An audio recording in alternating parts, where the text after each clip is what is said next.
بسم اللہ الرحمن الرحیم۔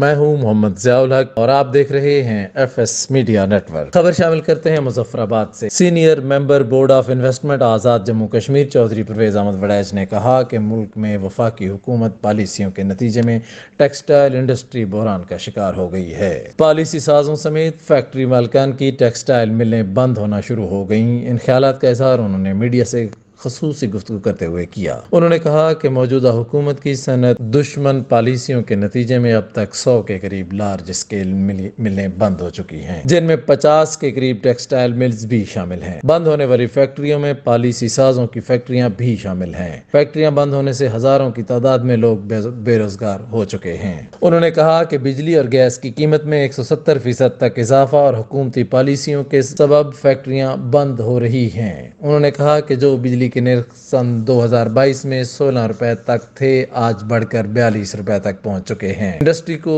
2022 میں 14 روپے میں گیس مل رہی تھی، آج گیس کا ریٹ 40 روپے تک پہنچ گیا ہے۔ ان 2 سالوں میں ٹیکسٹائل ایکسپورٹ $19 سے کم ہو کر $16 تک آ گئی ہے۔ بجلی اور گیس کی قیمتوں میں اضافہ ایسے ہی جاری رہا تو مزید فیکٹریاں بھی بند ہوں گی۔ سبسکرائب کیجئے F S media network اور دیکھتے رہیے تازہ ترین تبصرے اور خبریں۔